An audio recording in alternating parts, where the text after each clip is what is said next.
Hello, dear chess lovers. We are back in another podcast episode. Today, I have a very interesting guest that will help you in how to navigate Chessable. He's called Benner. He's in Chessable circles. He's known as Benner. His real name is Benjamin. He's a Danish chess player, now about 2000 OTV player. He's a Chessable super user. He's a Chessable author with 5 courses published, if I'm not wrong, or 4 so far. I think more is coming along the way, right? And the Relentless Reti became his top course on Chessable. This actually for casual players. The Relentless Reti for casual players was really welcome for lots of Chessable people. I know myself, and openings are his, let's say, expertise. But in general, he has so much knowledge about how Chessable works. I'm doing this session, guys, to help you navigate Chessable better, because many people ask me on YouTube, how does Chessable work? We have no idea how it works. Can you please briefly navigate for us the basic functions, how best it should be studied, and even the courses for different levels we'll discuss with Benner today. And he will show us the tricks and the best way to practice Chessable. And I'll be like a naive person today. I'll be asking him some naive and basic questions, mimicking my average YouTube subscriber, wondering about all these questions of why Chessable, how it works, and which courses should be studied in which order and so on. Benner, it's a great pleasure to host you in this podcast, my friend. Welcome. The pleasure is all mine. Thank you for having me. Thank you so much. And we, of course, know each other for a long time. You also do so many opening courses. You live in Denmark, very close to Malmö, Sweden. And it's because when I was thinking about a person to discuss how Chessable works, definitely you were the first person that comes to my mind, as you already had 1,700 day streak, if I'm not wrong, something close to that crazy number on Chessable. And also, like, you gained 500 points since joining Chessable. And also, like, your initial chess.com blitz rating was 700 and you raised it to 2,200 in 5 years time by extensively working on Chessable. So that's also a great sign that it's actually working for many people. And you also tell us exactly later on what kind of steps you took along the way and the best study methods on Chessable. Guys, you can find Benner on Chessable, also on Discord. You can find them. We will give you all the good information on this video link. I will send you all the courses of Benner's and how you can reach him out if you want to get coaching from him. He's also a chess coach, by the way. You can check it out later on. And for today, Benner, I listed some questions that we can maybe start with, the very basic question of what makes Chessable unique. I guess there's a thing called MoveTrainer and space repetition. Right? Can you briefly walk us through what separates Chessable from other platforms in biggest ways? So the biggest thing is probably this MoveTrainer technology, the MoveTrainer TM, I believe they call it. It's patented. And it's basically where you get to play it out on the board, and then it keeps track of whether or not you made the right moves or the wrong moves, what moves you made wrong specifically, and then it will later, depending on whether you were correct or wrong, it will brief you again and say, okay, same position and the same moves, do you remember it? And then if you notice, you can also see on the experience bar, you can see what moves it was before that you get wrong. So it gives you all this information, and if you're a premium user, you also have this feature called difficult moves, which directly shows you these are the moves specifically that you're struggling with, and you're struggling in these variations. So they have all these kind of tools to help you not just read it once or twice, but to continuously repeat things while you get a chance to see where am I going wrong, what am I missing, what am I misunderstanding, so that you can really understand and learn these things. Right. And I guess the basic core tenet of Chessable is this thing called the spaced repetition, right? It actually based on real memory science all the way back to late 1800s by a German psychologist called Ebbinghaus, guys. So I can show my nerdiness a little bit. Like, he was giving people some random words for them to remember later, and he found out this forgetting curve. People very quickly start forgetting newly learned information. And what he also found that if you, just before they're about to forget that knowledge, if you test them again, if you sort of reinforce that learning again, then the memory is really reinforced, right? So this spaced out repetition of the material is actually a great time saver, I think, in the long run. Benner, can you tell us also how it works, how spaced repetition really works on Chessable when you're training? Yes, so I can maybe share my screen to try and give it an example. I have so many courses myself that I have Yeah. more than enough examples. So I have a few courses here. You can see some of them I have finished, 1,000 out of 1,000 variations. And you can see I have this review button, which Right. means that I'm ready to review. So if you can, for example, just take here from the Checkmate Patterns manual, it is loading and I get this position. And you can see a timer going down here, and I can try here and find the solution. Now, of Right. course, since this is a review, the reason why it's not showing me any moves, for example, it does the same in opening courses, would be because I have already solved it, right? So this is a repetition. I'm supposed to already know this. Right. And to me, bishop b3 looks right, and I get some discovered doubled, Nice. and I should be able to get this beautiful Yes. checkmate. Beautiful. So if Or I pyramid. had paid attention, which I didn't, you can probably see it in the recording, there should be an XP bar as I was making the moves, and there should be some of them where, so this is depending on whether or not I made a mistake last time. If I made a mistake last time, I will only get experience from the move where I made a mistake. Right. And that tells me, oh, this is the move I got wrong. Right. If I get experience for all the moves, it's because I didn't make a mistake last time, and it only came up to make sure that I remembered it. And now we can also find, if I go into, we can maybe even pick one of your courses. I have a few of your courses. But, Cool. okay. You have my courses. Okay, we can start with, because I think you have both, right? Now I'm clicking into Right. the courses. Yes, so this is the solve. If you have, so you can also go in here and solve and review. And if you solve, then you get some text here and you get a position, and you have to solve it. And if you Right. have already, let's see, have I even, I think I reset this course recently, so I don't have any, I don't have any reviewing. Okay. But you can see these ones, they're informationals, so they are never reviewed. Right. They're just ones that you view, and there comes up some text. They can also be moves, and then you go through that. So there are these different variations and different ways that you can learn. Likewise, if we go back to the Checkmate Patterns manual that I just showed you, you can also press in here and you can go into the specific chapters and review from here. So you can say, let's say, you can see I've gone through most of the chapters without any problems recently. These are the ones that I haven't gone through yet. Right. Because I had paused the entire course and then unpaused it, and I had like 3,000 variations. So guys, do your Chessable training, or you're gonna build up many variations to solve. Yeah, so can we talk about that many variations that pops up each day, right? So Chessable remembers, so it's like a weekly schedule to fight against the forgetting curve. Chessable starts testing us with extended reps over time, right? For example, when we learn something new, it tests us very quickly, maybe after 4 hours or so for the first repetition, right? But then the more successful we are, the later cycles get extended over time, right? With increasing intervals. I think that's what the entire science is based on, this spaced repetition, right? And it remembers what mistakes you made, of course, and it specifically tests you more in those mistaken lines, so to speak, right? They pop up more frequently in that sense. That's how it works. Yes. So what I had done here was I paused it because I decided to not try to remember the whole thing. So this is something that I also think is very important to know how to do on Chessable. If you're going from book to book and you always just learn and review everything, then that's time that you can't be spending on new material. So there should always be done some balance to say, okay, this is not that important for me to go through, or this is not that important to memorize. So you can prioritize what things you really want to be remembering. Because just as Jan mentioned, spaced repetition, at least early on, was used to just memorize random information. So it is mostly a memorization tool. And so you have to do the learning, right? It's going to test you enough that you can learn it, or let's say memorize it without understanding it. So you have to always keep yourself in check and make sure that you actually understand it. When I was new on Chessable, I made the mistake that so many people do. Just to show, I would go into a course, I would just press, let's say, I have to find the opening course. Let's say, shout out to Mike. Mike, yes, beautiful course. So for example, if I go here, so this is how it works with opening theory. I think I have the unique thing of only showing me the moves once. And you can see all the text and there's some arrows if they make it, and you just keep repeating. So this is what a lot of people do. And then they just do this for basically the entire course.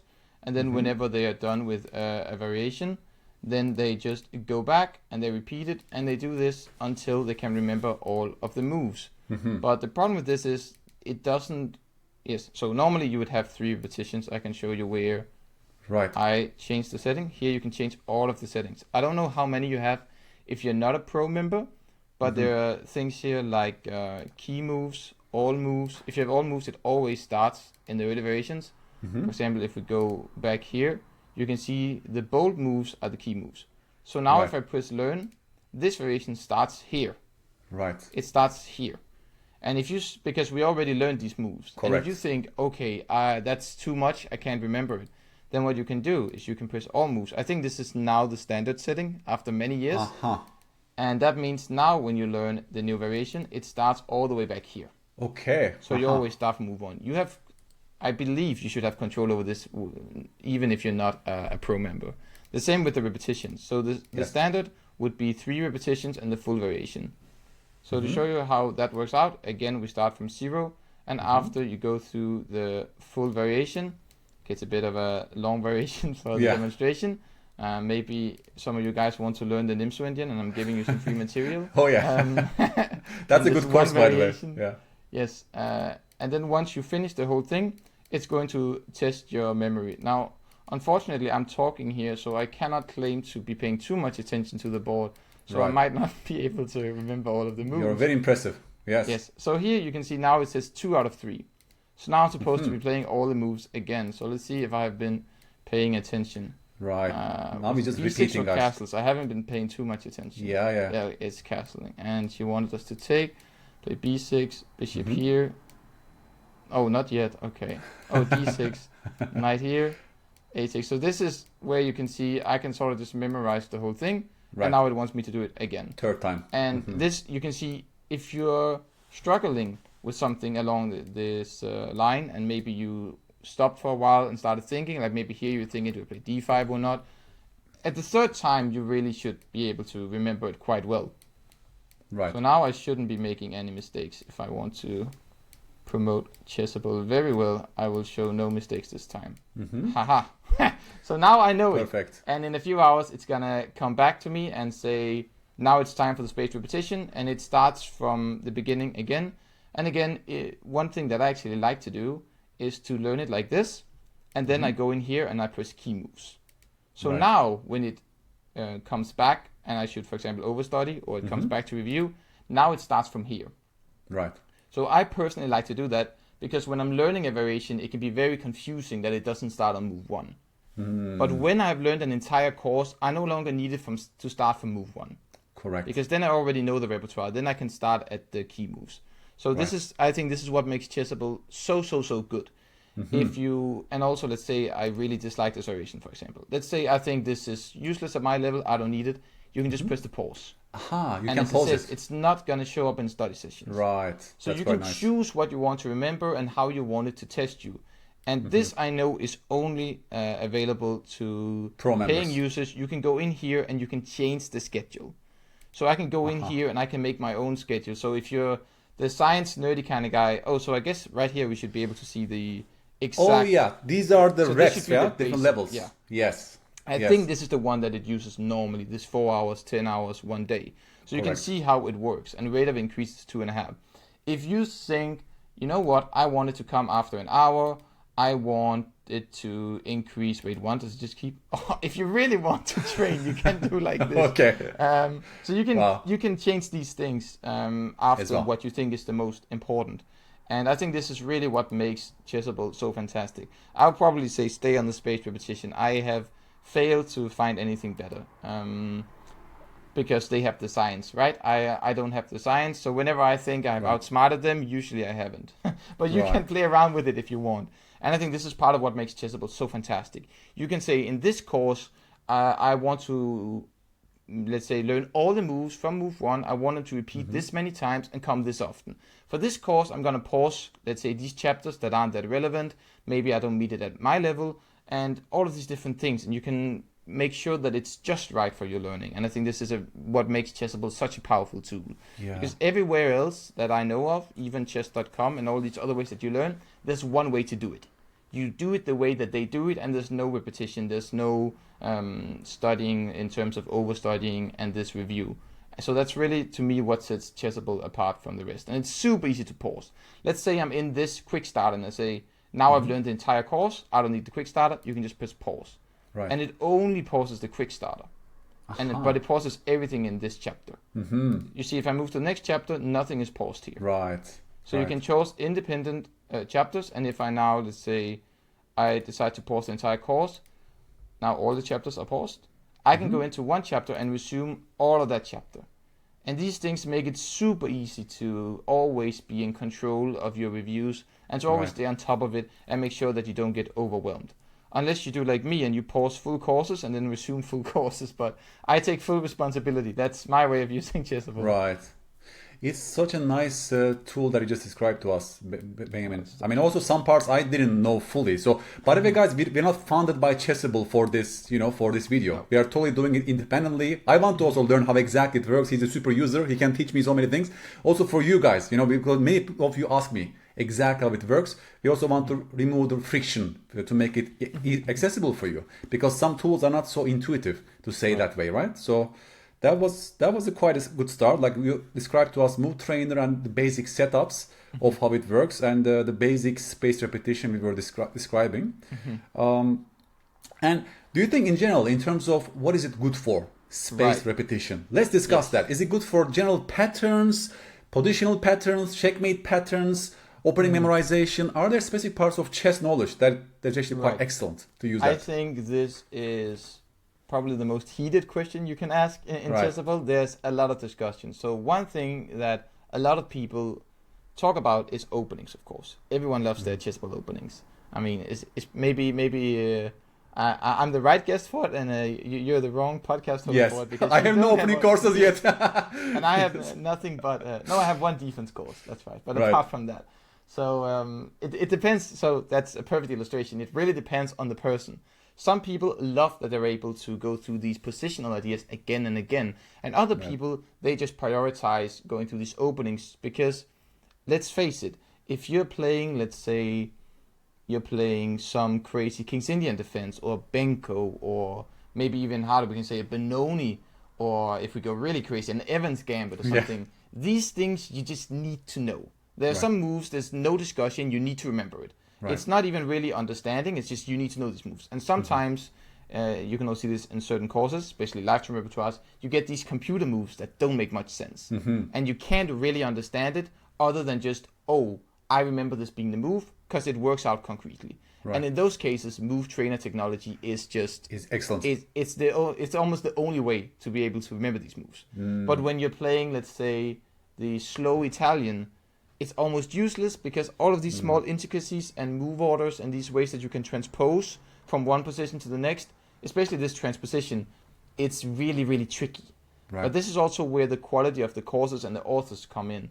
I know Giri in his Italian has a full chapter just on transpositions, where he tries to teach you all these things, because if you just learn the theoretical variations, you don't get this. Yes, you can add the clickables, but it doesn't really stick. So there's definitely a discussion from a lot of people of how can you use it for openings. I also do this introductions in my courses. I have roadmaps. I try to mention how frequently you're going to meet different variations and all these things to try and help you before you dive into learning the specifics. And while other courses, they just have the theory and you sort of have to do this on your own. So it can work incredibly well with openings, but for some openings, it doesn't work that well. I would say where it really, really shines is actually in endgames and in tactics. That's where it really shines. Because someone can, say, go through your courses just watching the video without really doing spaced repetition, and they'll still get a lot of value out of it.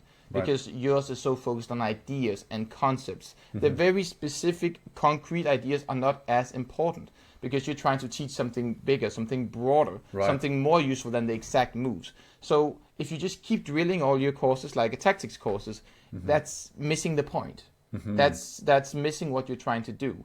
While if you're going through, let's say the one I just showed, checkmate patterns, that's pretty specific. It's a position, find a checkmate. There's not a lot of, let's say, missing the mark. If you find a checkmate, you find a checkmate. And then you see the pattern. There's not really much discussion there. So certain courses with tactics and endgames are just fantastic for this. But I should also caution some people, because I did this where I went through 100 endgames you must know. I learned everything. every time there was a review, I did it, and I thought, I am the endgame master. Finally, I just know my endgames. And then there was this 100 endgames you must know workbook, and I thought, I'm gonna crush this because I remember all of the moves. And I think I got 0 right in like the first 20. I was like, I didn't learn anything because I had only focused on the specific moves. The second you move the pieces a bit more around, I was just looking at it and saying, now I don't remember the solution.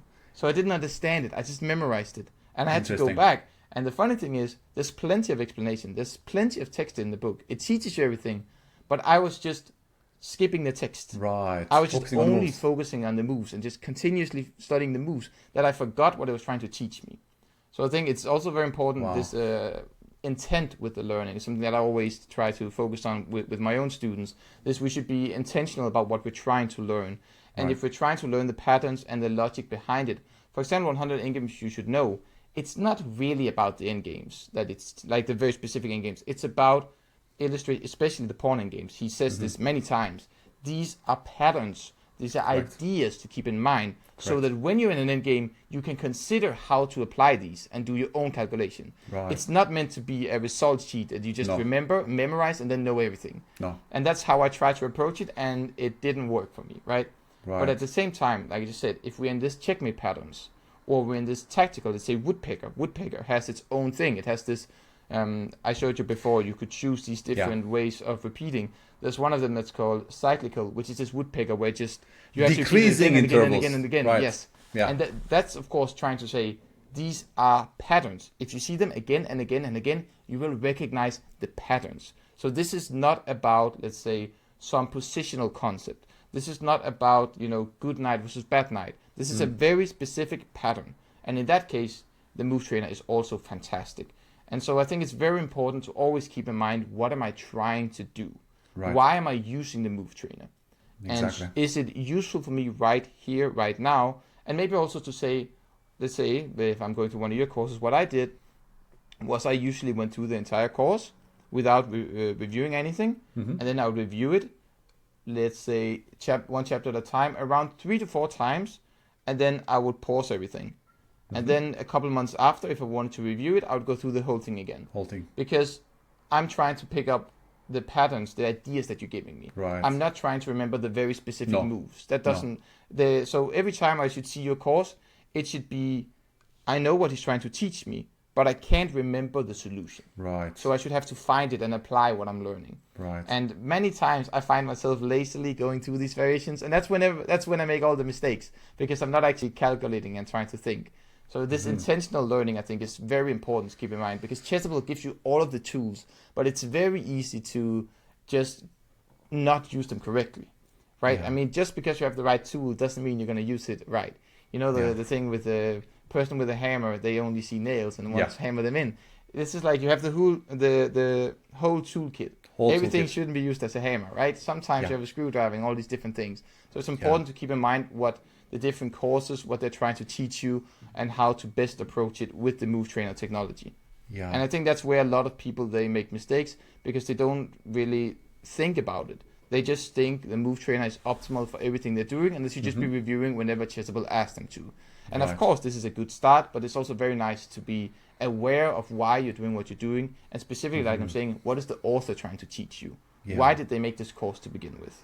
It's so important, the insights you just told us there, Benner. I mean, when it comes to my course, at least a couple of them, the art of awakening pieces, burying pieces, has these recurrent positional patterns that you recognize the situation, right? You play a pawn move, for example, to activate one of your knights, or you're undermining a square for your pieces. There's like recurrent patterns that can repeat themselves, for example, in different situations.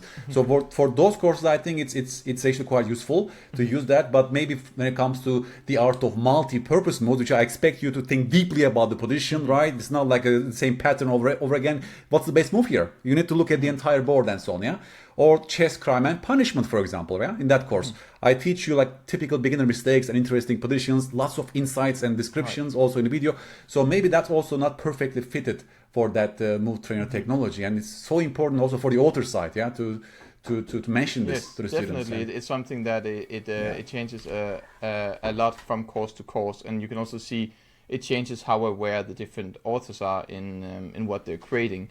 And that's just, again, the intention from the author is also very important. Some people will just make a theoretical book, and that's just it. And you can see that's what they've created, that's what you're signing up for. You're just getting lots of theoretical variations.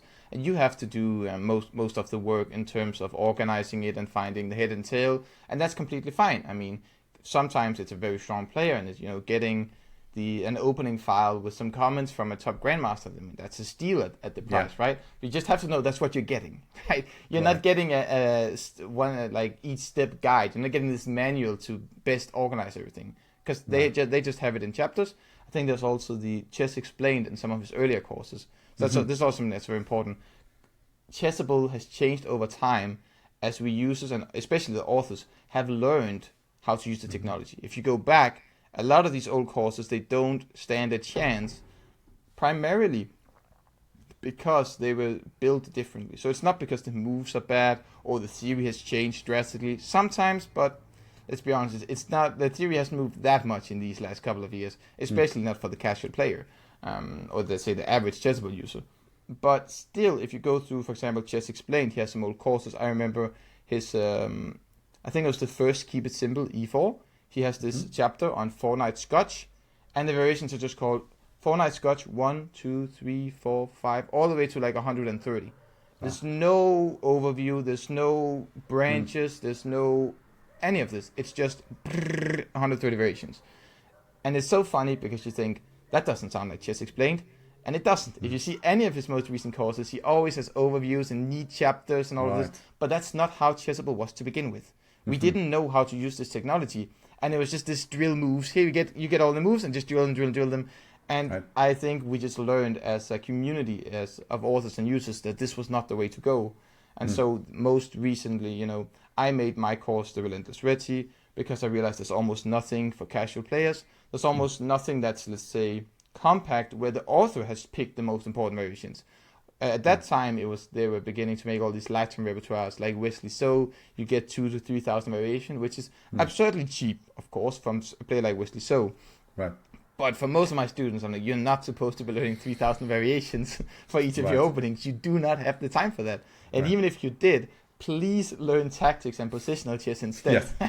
Don't learn the openings this much, right? So it's so at that time it was very new to make something for casuals, and I was one of the first people to do it, especially considering it took me over a year to write the book. So when I had the idea, it was very new, and then it's just ever since then, so many people have done it and realized the value of it, and so there's just an abundance of good resources now. But it's very important to be aware of that if you maybe find a course from 6 years ago, that the structure and the intent of the author is probably very different from a new course. Right. So that actually is a very interesting point. I have a couple of questions just tying down to what we just spoke before, but I will also ask you specifically about opening courses and how you're structuring them by looking at online games per different levels. I will ask you the question about that, right? How exactly to create a course for, let's say, casual players. But when it comes to, because we discussed the video section, Chessable also allows a video, guys, that is synced to the MoveTrainer. So you can watch the video at the same time you can go directly to the actual variation and try to guess the moves or try to train yourself. In MoveTrainer, they're like synced. How should one then use the video on Chessable, Benner, do you think? Should we first watch the video and then go to MoveTrainer, or vice versa? Or is there a good order for this, do you think? Yes, so as a poor student, I don't have too much experience with the video because, I'm just like most of us, I'm a chess nerd, so I'm not exactly... I'm not exactly working super hard all the time unless it's on chess, and that it's limited how rich you're gonna be with chess. And if you're anything like me, you want to get your hands on so many courses. So I have maybe 80 courses that I haven't refunded, and I've also refunded many courses. I'm sorry to the Chessable support team; they get so many messages from me. But I keep a lot of the courses. If I bought videos as well, I would be a very poor man. So I don't have too many videos. From my experience, what I like to do is I like to do it chapter by chapter. So I pick a chapter and I watch the whole video. Then I go through all of the variations and then I watch the video again. That's how I like to do it. I know some people really like to think for themselves without knowing the answer. So some people really like to start by going through the variations and to then see the video after to sort of hear it a bit more in depth. So I think it depends a lot on the person. But I would just say the most important to me is to take it chapter by chapter. right? I mean, it depends. If it's a really huge chapter, then maybe divide it, right? But it's very important for me that you don't watch, let's say, the video for the entire course and then work through the entire course without the video. I think it's pretty important that you sort of keep it, we know this idea of chunking when it comes to memorization, of keeping it in the same boat. So you always have sort of alternating between them. I know that, like you said, some people do it per variation. If you don't have that much time, maybe you're not able to dedicate those hours to learning a full chapter, right? Because if you have a chapter that's 100 variations, there's 3 hours of video, and you're learning from move 1 when you're going through it, and there's 3 repetitions. Quickly, that can take a long time. But in that case, what I would do is divide it into subcategories, the chapter, and then maybe work through 10 variations at a time with first video, then through it, and then video again. That's how I learn the best, at least. And I really like it because there's sort of a mental switch. Because, chunking, there's this mental switch of, okay, this is what I'm dealing with.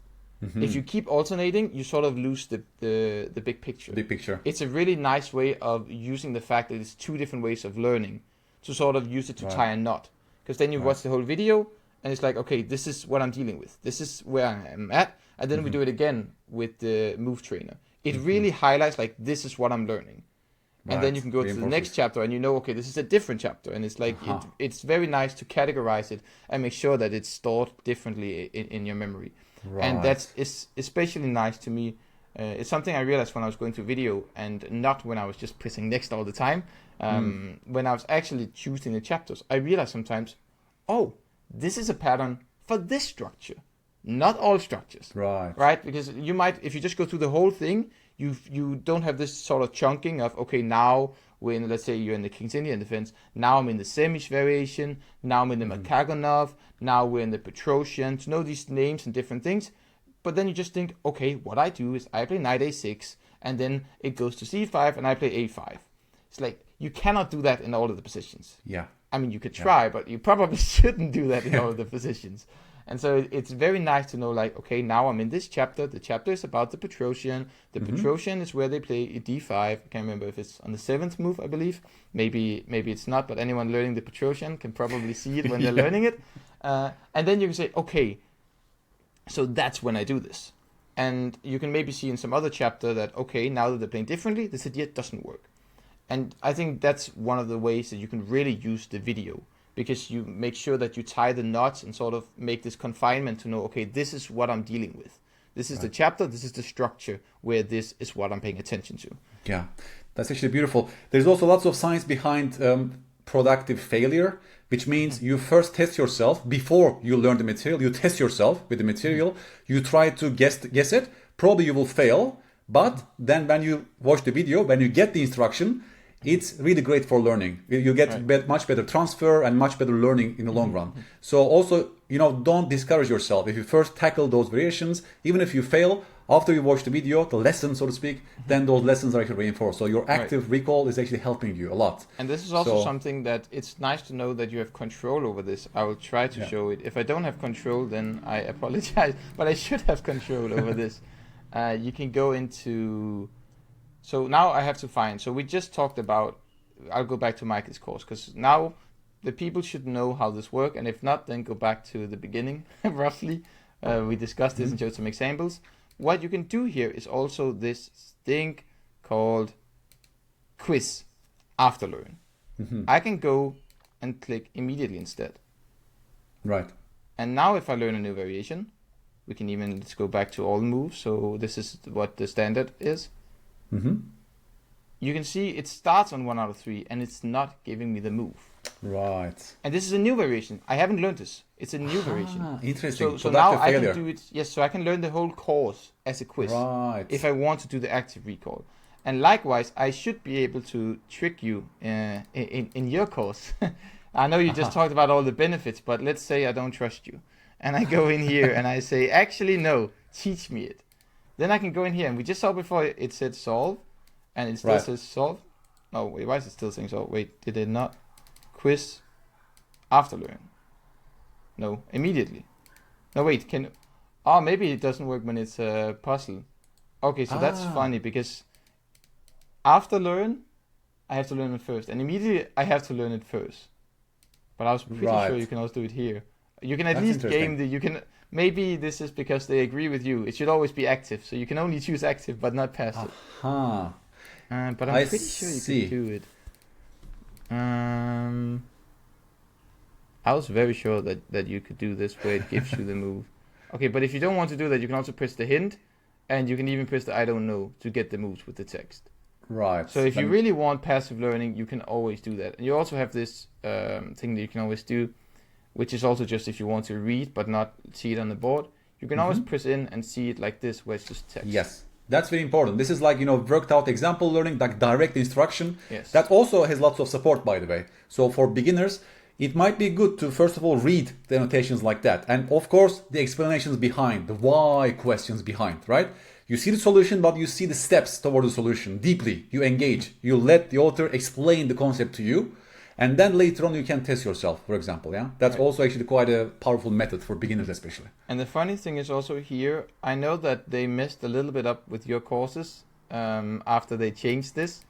And I think this is something I told you to explain in the introduction, so I hope you have done that for your courses. But if you have solve here, you give a solution.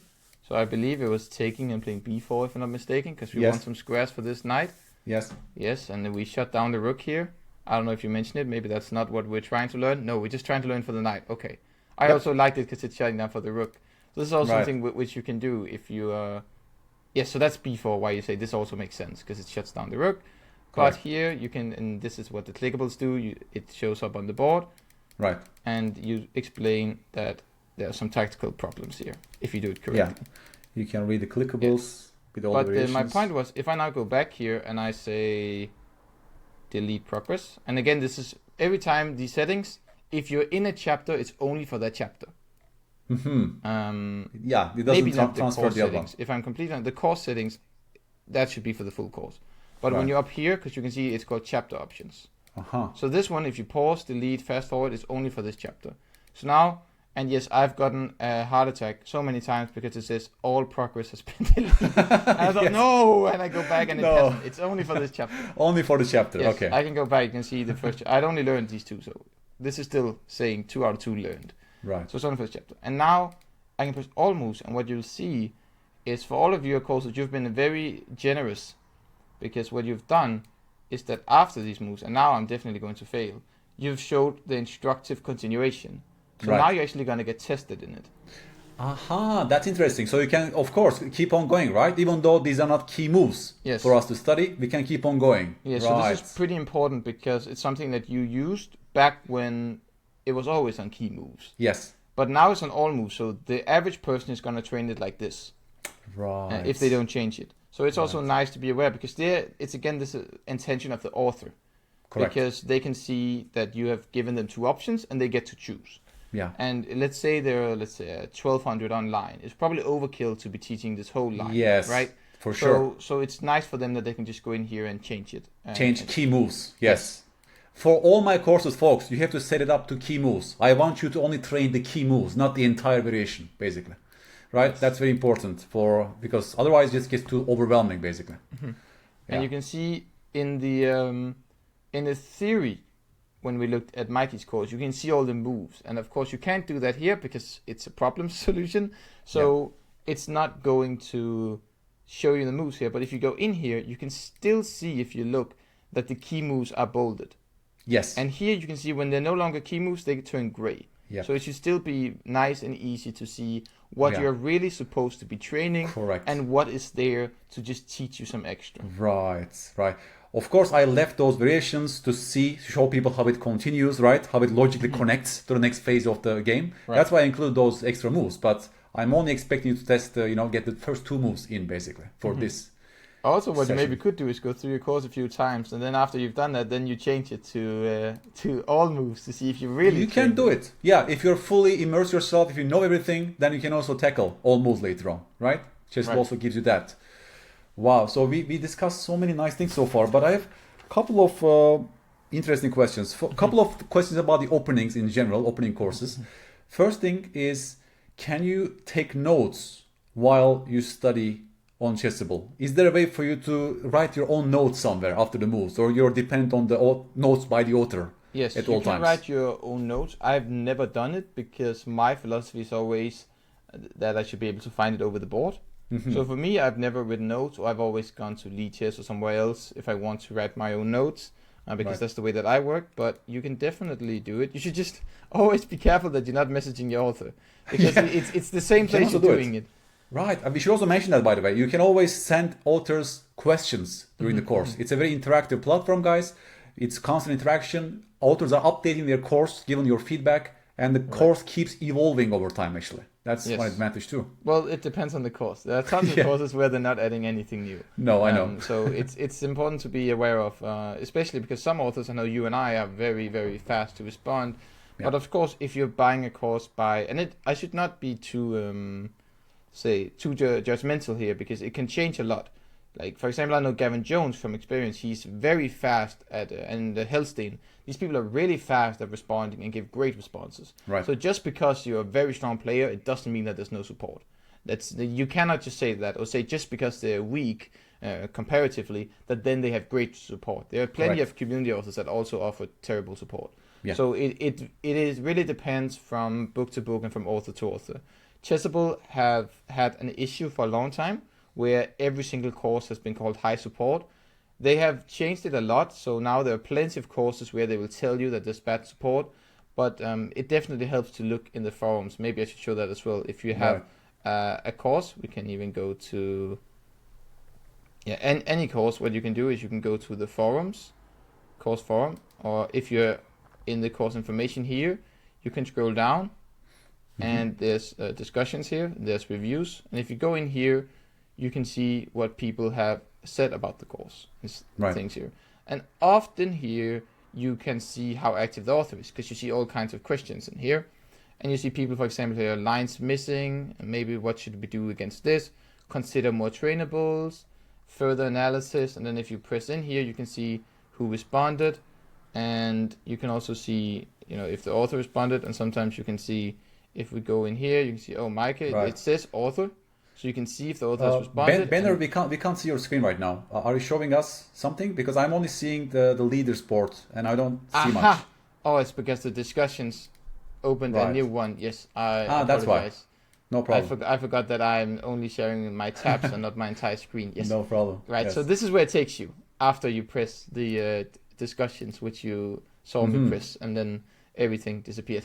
But this is where I went. So here you can see all of these different ones. And this is all created by people. You can see who created it, how long ago. And you can see if someone, for example, said here, consider more trainables by Possum Losers a year ago. We can click in here and see, okay, Micah, you can see she's the author. She responded to this, and you can see what she responded. And so if you go in here and you press, and the author has not responded to any of these, they're probably not very active. But if you go in here and you see that, every time there's like, let's say, EO Bishop B4, if they're like, hey, what do you do here?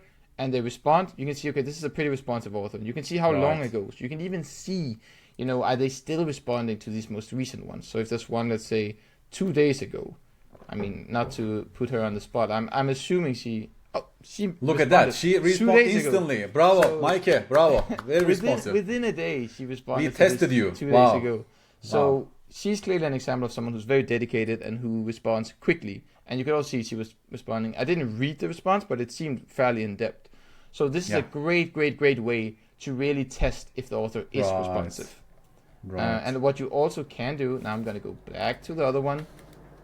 Yeah, you're back with me? I didn't mess it up? Right now, yes, we are back. We are seeing your cursor. If you have the course, as you mentioned, you can only see this if you have the course. But if you have the course, you can press positions. And now you can see all of the comments that are left. It looks like this guy has left a lot of comments a while ago. So here she's not as active. You can see, and this is what happens if you ask, oh my god, maybe this guy is just asking so many questions that she can't respond. But here you can see for very specific moves. And this is also something which you can see inside the course. I will show you. You can go in here, and at any point here, it will be down here. Right, you can write comments. So if I go, and it will be for all courses, that's also something you should know. So when we go back, you can see from other courses what people have said about it. Right. So sometimes if you're lucky, you'll say, what the hell is going on here? And you scroll down, let me use this, and you can say, oh, they discussed it here. Someone was asking, why knight f6 before bishop e7? And then you might even be lucky enough that Kulovic responded 5 years ago. And you can use that for this course. So this is a great, great, great tool where you can ask all kinds of questions. And this is also connected to what you answered before, or what you asked before, sorry. You can see, check if this is a private note. That's how we do it. So this is where you take notes. That's nice. As far as I know, you can take notes while you're in this learning. Right. I don't think you do it here. So what you have to do is press this comments, and it will open a new tab. I think I took you to the tab. Yes. On the exact move. And then you can go down here. You have to press this every time, and you can add a note. Yeah, it's just to connect, to your own why explanations and your own explanation of the moves, because that's also important, right? As Benner said, like we have to be very conscious of what we study and why we study it. So if you feel like you need some sort of explanations of your own ideas and your own explanations of the moves, you can also use it on Chessable actually. That you can refer back to. One more question, Benner, because Chessable, basically, if you think about Chessable opening courses, you always guess the moves, you always test the moves for yourself, but the opponent moves are played automatically at all times. You are never tested to know the opponent's best move, right? The opponent's moves. Do you think that's sort of a drawback and one weakness of Chessable? I think that is a colossal drawback. And this is not to single out any course, but I was doing the beta testing for the lifetime repertoire Modern Reti by Richard Palliser and Sam Williams. So they took this to the next level. They had 0 text to any of Black's moves. So if they were discussing it, on White's move, like, since Black played this move, this is good for us, right? But there was 0 explanation of Black's moves, because they really had this idea of Black is just playing what they're playing. We should be playing our own game, kind of, which is also what that's really what the MoveTrainer is doing. So they had this idea of, why would I be, bother explaining your opponent's moves? It's just happening, and whenever you're drilling it, whenever you're repeating it, you're not getting an explanation for Black's moves anyway. So they were just sort of not doing it, and I thought this was very, very, very harmful. Of course, this depends on the level. I assume this is a lifetime repertoire. It's probably for stronger players. Maybe they don't need the explanation for Black's moves because they're not playing it. So I can totally see the why they did it, but it's something to be aware of, because some authors will, like myself, will always try to comment on the opponent's ideas, on their plans, and even make arrows. And they can look a bit silly. Maybe I can show an example here, because you can actually add arrows for the opponent's side, and then, because the Chessable quickly moves it, the arrows will not ever stand still. So if I can go to one of my courses, because I know I do this, so this is not self-promotion. I mean, technically it is, but it's not a tremendous amount. I just know that I do this in almost every single line. Right. So let's say we go to my quick starter. And if I pick the wrong line, then we unfortunately won't be able to see it in action. If I'm very unlucky, do I not have that many arrows in this? Maybe I don't have that much arrows in my quick starter. Not for this one, no. Okay, what if we go in here? I usually have arrows for ideas for both sides. For the opponent too, yeah. Yes. Maybe I'm picking or like this. So Black's move, White's move. Right. So you can see how sometimes the arrows change immediately. So this is a fine example. And if I go through the review, no, not the review. Oh, now I can't study it. Yeah, because this is a review. But anyway, what it does, I can just show you here. What it does is it does like this, bam, and you play e5. Then you play e5. It says d5, and you play this. This is how Chessable works, right? It goes move, move, move, move. You always get their move in your response. So now, if we continue, you're going to see that this is annoying for me when I play this, because then it goes here, and then I've tried to. You can see I've actually tried to be very intentional, because it now stops here, but then it does this. So you see, these arrows is only going to be on the move for the screen for maybe half a second, and then it moves here. Correct. So if I draw a lot of arrows and a lot of explanations for my opponent's moves, it just skips right over them, and it looks very silly. So I thought it was a nice illustration of your question. Yes, Chessable definitely emphasizes your own moves first and foremost, Even so much so that if you try to draw arrows for the opponent moves, you have to, as the one learning, have to go back and press and say, no, let me see that position. The other one, yes. So again, it's a lot about intention. There's always a workaround. Whatever thing you think is annoying about Chessable, whatever you think they're doing wrong for the course, there's always a workaround. But you just need to be aware that the way it's set up to begin with has certain premises and certain things that it emphasizes. Yeah, because you see, I mean, to me, it's kind of crazy that you need information about the opponent's moves and ideas, right? Plans. Like struggle against your opponent starts on move 1. So you have to know their ideas, plans, threats, and everything to be able to make sense of your moves, right? To connect why question to my mind. So yeah, also active recall, I think it's very good to, let's say, get an empty board and try to set the opening moves for both sides from memory, right? I think that's also what's sort of missing there. Like at least you can accompany that. Yeah, go to Lichess or whatever, chess.com, set up a board, set those moves from your memory without any prompts for both sides. Try to find the best moves for both sides. I think that's a great way also to consolidate the opening knowledge. I also really like there's a feature on Lichess. You don't have to use that specifically, but you can press a button called Thread, and it shows what's the best move if I could move again. For your opponent. Yeah. Right, and so it's actually not for the opponent, it's for you. So for the what's your next move? Whoever made a move, what would their next move be if you didn't do anything? Right. And it's a very nice thing to sort of get this idea of, for example, e4 threat. It's going to say d4 is very strong. It's like, oh, okay. So probably black should be fighting against d4. Fighting against that. Yes. Yeah. Of course, I know you're a Caro-Kann player, so you sort of disagree with that notion. You like playing g6. But you get the point. Maybe in the middle game, it can be important to say, with this move, this is the threat. And that can give some more context into it, because a lot of I remember I saw an Agate made a video at one point where this thing was the exact thing missing. He didn't have the threat portion, so he said this move is like e4 is played with the idea of knight f3. Right. And I thought, no, then you just play knight f3. e4 is played to threaten d4, and he said e5 is played with the idea of knight c6. It's like, no, but those are the moves. He's completely right. Those are the moves that are played, but that wasn't the threat. That wasn't the idea. Right. And so I completely agree with you. This is something that can happen when you're learning on Chessable, or just really learning any book that doesn't emphasize you making black's moves. Exactly. Then you forget the point of, okay, what was my threat and what did they respond, right? Instead you get into this of something you see a lot on the lower levels, especially on Lichess and Blitz and Rapid. You see people making the mainline moves in a sideline where it's not the best. Because they forgot why they made it. They just know that's the move they play. Yeah. For example, there's a lot of people who play they call it the Italian against the Sicilian. But it's not called the Italian in that case. But they say, that's what I've learned. They forget, but there's a reason why you play it against e5 and and it doesn't apply against c5. It's a different move. And this is something that can be very harmful in the middle game.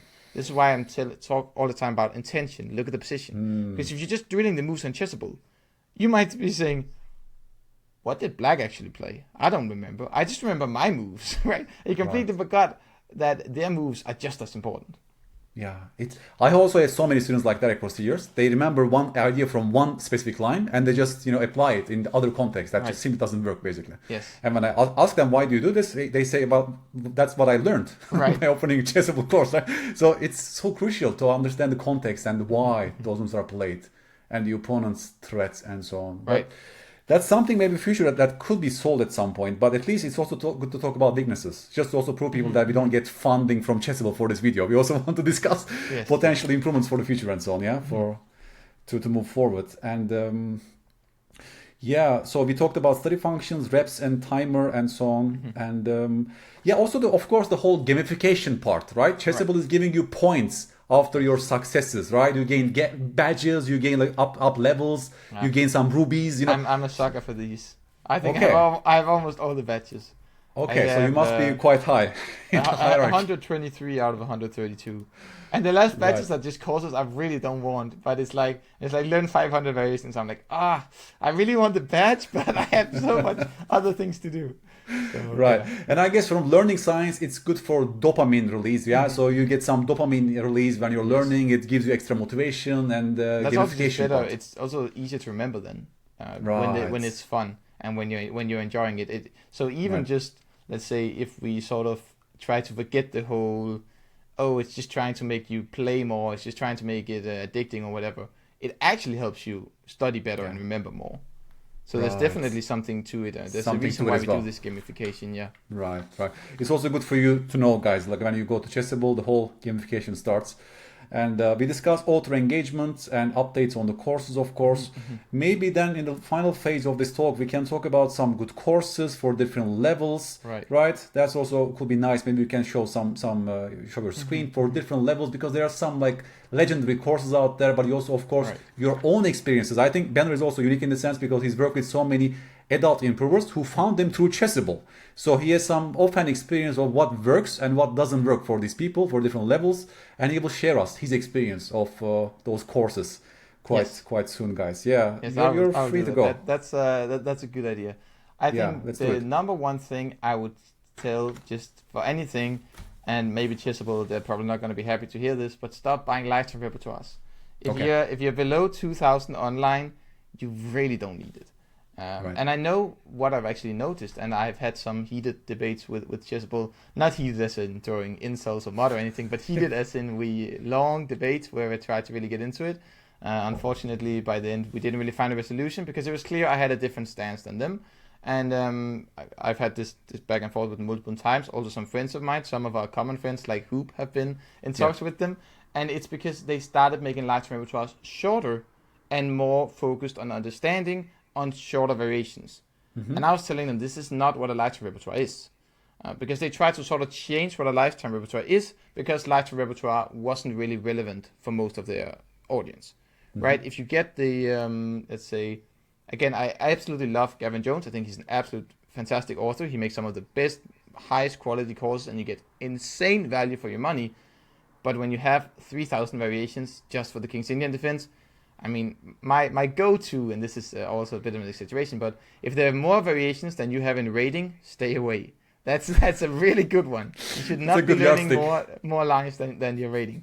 So now that I'm crossing 2,000, or let's say I take my online 2,500, that gives me the courtesy to learn more than someone who's rated 1,000 online. Then I get to learn a bit more theory. But you really shouldn't be picking up a course that has more variations than your rating. Then it's complete overkill. But often you should be looking at something much smaller, right? So even though I absolutely love Gavin Jones, think he makes amazing courses, like I wouldn't recommend almost any of his works to improving casual players, because it is so high quality, it's such a high level that it just doesn't translate to the beginners. They don't get he takes so many things for granted. It's like if you go to medical school and you're a third grader and you go to the last year of medical school to study with them. You don't understand anything, but yet it's high quality. It's really good stuff, but it's just not for you.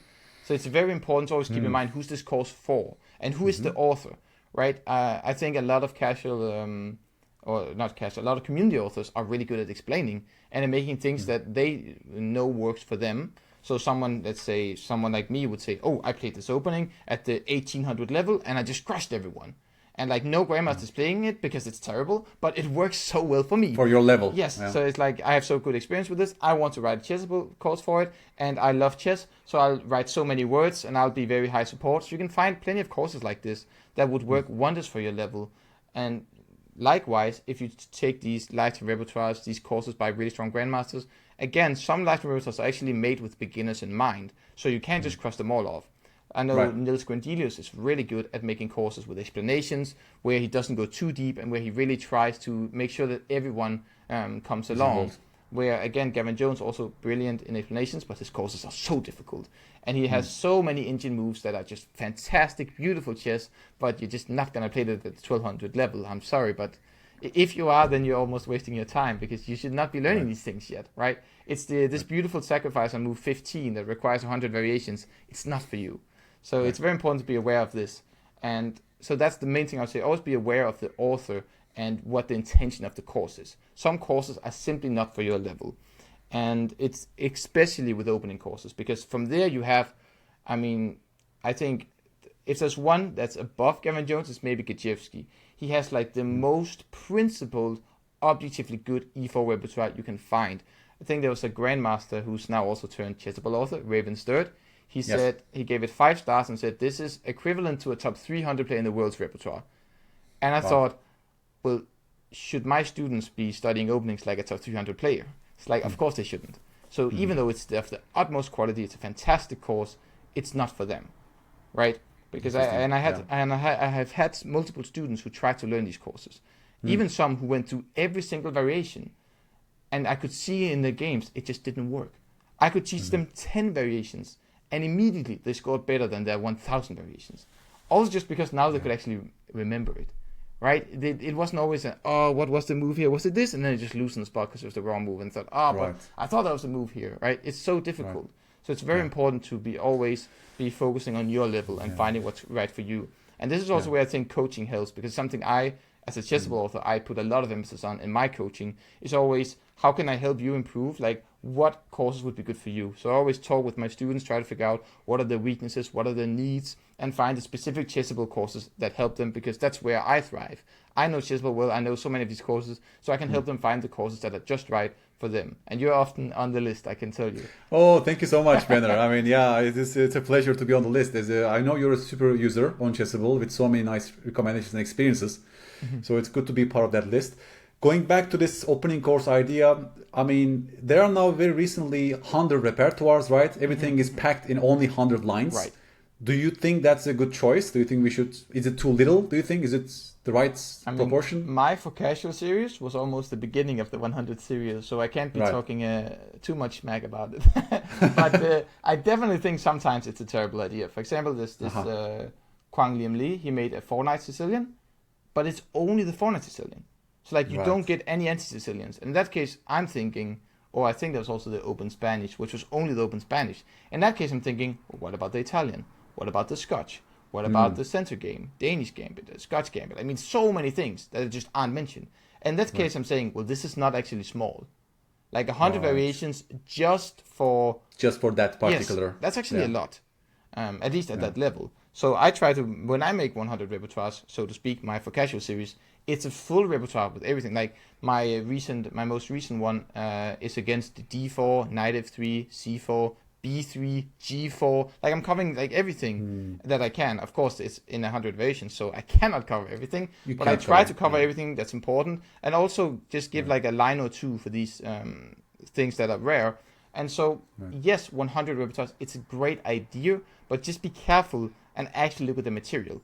Because a lot of these courses, this is also something, there's for example one on the Ragozin defense, like they can be great courses. You just have to be aware it starts on like move 5 or move 6 or move 7, or maybe just move 3 or 4. But still, that is, if you're, let's say, 1200, just getting the first 3 moves is actually a lot. Yeah. There's going to happen so much in those first 3 moves. And if you have to buy 5 100 repertoires, then you didn't save any time, and you certainly didn't save any money.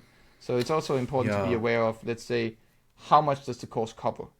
Because even if you can find small courses, but if it's because it's on a very, for example, this Hans Schut, he makes this on like the Dubov Italian, but then it's a variation only against the Bishop C5 Italian. So yes, it's short and sweet and it's nice and people can learn it, but it's such a narrow part of your repertoire, especially because it's for white. So you still have to learn the Sicilian, Caucan, French. It's like it's nothing really.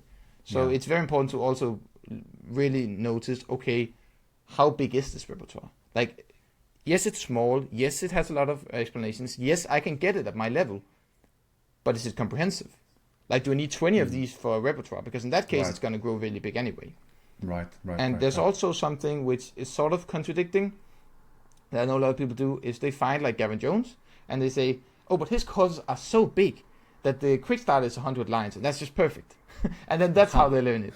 But the problem is, specifically with Gavin Jones, for example, I know he has these beautiful sacrifices and these thorough lines. The problem is you cannot play them if you only know 100 lines, right?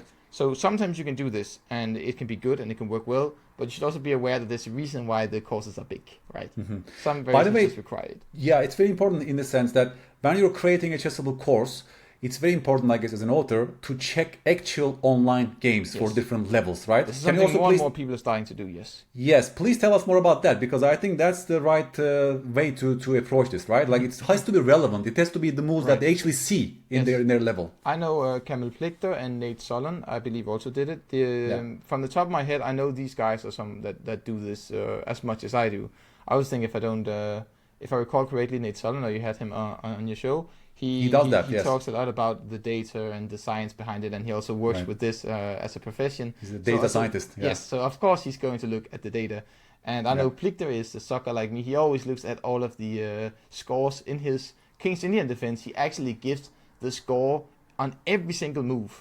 So like but I think it's still at the Masters over the board database. So it's not for beginners, but he makes sure to always give the stats. And he had the Damiano Petrov, which I had written a course on almost all of the same variations.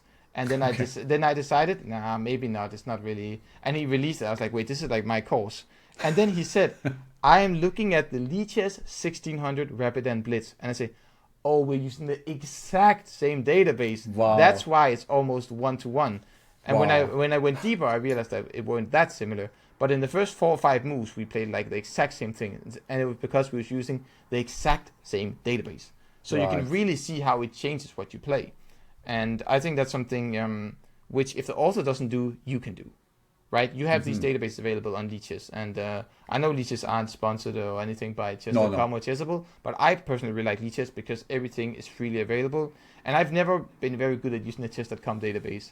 I don't know. Maybe they have fantastic database as well. I can't really find it. But on Lichess, it's very easy for me to go in there, find a database at the exact levels I want to look at, in the exact time formats I want to look at, and then see how well does this score and what do people play. That's so important. That's important. If you go in here and you say, for example, this idea of the Sicilian, and you're 1200, from looking at it, I can say so many people try to play the Italian against it. So they try bishop c4 against the Sicilian.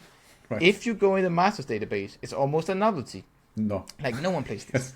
And so if you get Giri's Knight or Sicilian and you just study what he says is important, it has close to no relevance for your level. No relevance. But you can pick his course still and then do your own work on Lichess and say what part of the repertoire actually shows up at my level. And then, like we just discussed, you can pause the variations that are maybe too high level, the variations that don't occur at your level, and then you can sort of build your own repertoire. So we can call it sort of like build a bear. It's build a repertoire. You choose the variations from the course that are relevant for you, and you even have one where you can choose how deep you go. So you can choose to stop at move 10 if the variations go too deep. So you have all of these tools to help you make the course work for you, even if it's not intended for you. So I definitely think this flexibility is important because I have some students, plenty of students actually, who love all 3 of my courses and who say, I love all your courses, I love all your work. But I also have some people who say, you know, I love you, Benno, you're my coach, I like you, but that O'Kelly Sicilians just aren't my thing. Like, I just don't like Sicilian. And it's like, okay, so then we have to find another course for you with an opening that you like, and then we can apply the same structure. So I have some people who, for example, use Eniskiri's French, and they like it. And then what we have to do is sort of go through it and say, okay, but what lines matter at your level? And then we can sort of tailor it, pause the variations that don't make much sense for them to know, and to focus on the ideas, write their own notes, as you say, figure out the ideas that he might not mention because he's not thinking that much about beginners. I mean, how could he? He doesn't know what it's like to be 1200. No. The guy is a machine. He's so good at chess. So you can do this for yourself and make the course sort of work for you. And so again, it also depends on who you are, how much time you have, how dedicated you want to be. If you just want to pick up a course that's made for you to save the time, you can definitely do that. But if you're really focused on, I want to play this opening, I really like these structures, then you might have to do some work on your own. Right. So nicely said, Benner. And because that question also comes up to me on YouTube all the time. Should we study the openings for master level, moves, correct moves, or for our given level and all the moves that actually take place in our games? You know, what should be our main opening philosophy when we study openings and so on? I've always seen it as I'm sure you keep mentioning this stepping method in your courses. This idea of building the foundation and building upon. That's exactly how I see chess rating as well with the openings. Because from my experience, no one just plays one opening or one course. I mean, most of the people I talk to are opening fanatics. It's like the second they're done with their repertoire, they're like, okay, what new opening now? Right. Yeah. And if that's you, it probably is. It's almost all of us. We love doing it. Maybe not Jan, he's smarter than the rest of us. Yeah. But if you do this, the fantastic thing is you don't need to find a lifetime opening. So not lifetime repertoire, but you don't need to find an opening for lifetime. You don't have to do that because you're going to switch, especially if you have shorter ones like mine, 50 variations of theory. You can easily switch that, if not in a month or two, in a year or two, right? You don't need to play this for life. So what you can do is just focus on your level. what works at your level. And then once you improve and you gain some 100 rating points, you can change the repertoire to something that's suitable. Because a lot of people make the mistake of thinking the repertoire should always work. Always. So they pick something that's like, I can use this even when I'm a grandmaster. I'm like, yeah, but you're not.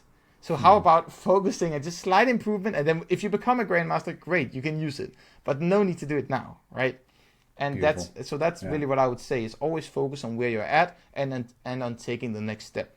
Especially because so many of us have sort of a ceiling in chess with the time we dedicate to it. With I know most of my students have they're adult improvers, so they have a job, they have a family, they don't have the time to play, like occasionally these people playing 10 hours a day. So for them, it's not a given at all that they're going to be even a title player.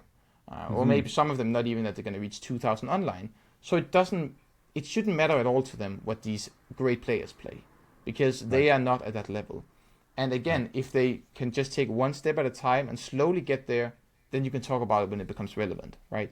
Yeah. But in my experience, it's, I'd say, almost a life hack. It's absurd how much you can game the system. And this is also why I'm a little bit stuck where I am right now. I'm still making progress, but especially in Blitz, I was gaming the system to get this 2500 because I kept looking in the database, what works, and I was just playing these ideas that scored very highly.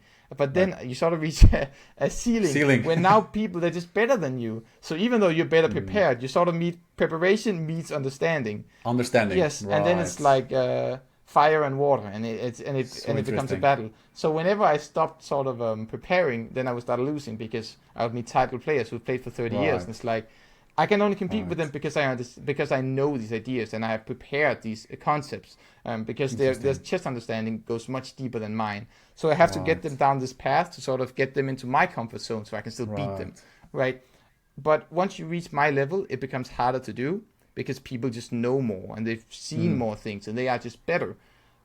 But that doesn't matter for someone who's 1,000 below me. That is part of why I could climb so quickly, was I always focused on what works at my level.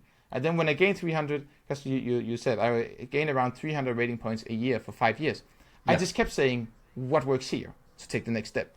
And so I just kept changing my opening repertoire in style with the level I was approaching. And what I found was, actually, it can be easier to beat 2,000 players because they're very predictable. They are principled, logical players, so you can anticipate their responses, and it becomes much easier to make a repertoire. And then you get to 2,500, and now people play absolutely everything. And whenever I look at these very strong players on Lichess, they are playing like Queen H5 on the second move. They're playing center game, and they're playing all these things. I'm like, what? But then you look and the guy's 2,500 feet. Like, he knows what he's doing. He's just making sure that he gets a game of chess. He makes sure you're not going to get the preparation in. Opening preparation. Right. But when you're against some, 2,000, 1,600, these people are usually really easy to read. Very predictable. Yes. Wow. So it's actually funny how this opening preparation sort of works better as you get stronger until you reach a ceiling. But I can say for most of my students, they would be happy to get to my level at least. So and I know it works very well all the way up here. I mean, you mentioned your 2,500 online, right? I mean, that's pretty impressive already, like given, your progress as well. But let's tell us more about that, because maybe also you can show some courses, because I'm very curious about which courses specifically help you over time to get better. You talked about opening study so far. Maybe you also did some tactics, maybe strategy, endgame. You can also show us that. Also what worked for your students on Chessable and so on. Yeah, let's discuss that a bit. Maybe you can share your screen and show us some good stuff. Grab my screen and I'll try to show some of the good stuff. Yeah. Okay, so for openings, it depends a lot. I know most of my students absolutely love my courses and have great success with them, and that's why they're my student. They love my course and they reached out. And that's how they find you. So it makes sense, yes. But they have pretty good reviews, so I assume most people who pick it up are happy. I had a guy recently who was very, very unhappy, and I learned he was 2,200 feet. And it's very hard to discuss with such a guy because, he's even stronger than me. So it's like, you definitely shouldn't be having my courses. Like, they are not for you. And you are not going to like it. I don't think so, at least. Some people around my level actually like my courses.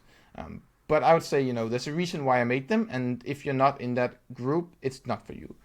So openings, again, we've discussed openings a lot. And the reason why I keep being a little bit, I keep seeing, like, figure out for yourself, is because I think openings is the trickiest part of chess because there are so many different factors and so much of it is just what do you like.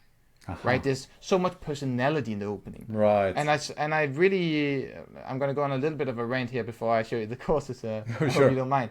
As I've worked with some grandmasters and some strong players, I've realized they view the openings so differently. There's a great guy, I really respect him, a grandmaster who I worked with. He also beat Alexei Sarana recently in an over-the-board tournament. So he's a very strong guy, and he keeps playing the King's Indian defense as black. And he plays the King's Indian attack as white. And he even has played some Perk and Modern. Like, he just loves Kingside Fianchetto. And he tries to get it every time. If the engine says zeros out of the opening when he's playing white, he doesn't care. He just wants a structure that he understands. And then I have a guy, another grandmaster who I worked with, who basically just said, just make chaos. Chaos on the board. Like, almost don't learn endgames. Just make sure that it becomes pure chaos. And actually try to not be well prepared, because then you're not going to learn as much. So always just go into chaos sort of blindly and work it out. It's going to give you immense progress. And so you see these different schools of thinking, and they just play chess very, very, very differently. So with openings, I think it's very, very hard to tell someone what to do, because they have to sort of listen to themselves and to what they like to do. You can even see it with someone like you now. You can see that some of these people who live a comfortable life and they're happy with where they're at in life, and they don't have much need for this, let's say, aggressive risk-taking. They don't like this style of chess. They play slowly. They play positionally. And then you have these people, actually, I don't think Hans Niemann plays that aggressively. He used to play the Jubaba London when he really wanted to prove something, right? He plays these super aggressive moves and super complex variations to really try to crush the opponent, right? When you're young and you're bloodthirsty. So it can really change in what you enjoy playing and what your goal is in chess, right? So there's no one size fits all in openings. With that being said, I do think, apart from opening, when we go to middle game and tactics and end games, there are certain things that just work better than others. I don't think there's as much, like, I don't know anyone who says, I like playing losing end games and I hate playing winning end games, right? Like, there's not as much flexibility there. Yes. I mean, I know some people like rook end games and some people like pawn end games, but generally, if you like end games, you like end games. If you dislike end games, you dislike end games, right? There's not as much of a discussion as there is in the opening. And it makes sense. The opening is where there's the most pieces, right? Stylistic, different approaches. So that's why I generally don't focus too much in opening courses, and it's something I do from person to person. All of my students, we talk a lot about the opening, and I try to help them and really give them a repertoire that they feel comfortable in. But when I'm just talking in general, I try not to talk too much about opening, because other than the philosophy, because it is such an individual thing. Yeah. And especially, like I said, working with these very strong players, I realized that they look at it completely differently. Yeah. And like, these are grandmasters, stronger. It's like you can get to that level with your own philosophy. Or maybe you make your own philosophy because you're that good. Either way, clearly, there's not one size fits all. Sure. There are different approaches, lots of different ways to approach openings. Lots of things are already 0-0 according to the engines anyway, so there are different ways of playing, and it's about style and also general understanding of the recurrent patterns. Yes. By the way, I will ask you this, generic, typical question every adult improver asks, and what is the right proportion of study time? How much time should we stay on openings, tactics, strategy, and games, right? Again, I say this entirely depends on what you love doing and what kind of a person you are. I have some people, I met a guy who's over 2,000 online. He could not play end games to save his life. I mean, you would give him a king and pawn versus king, and he could not solve like any of the positions. I was mind blown. He was probably the worst endgame player I've ever seen, but he was 2,000 rated online. Wow. The guy was a machine in openings.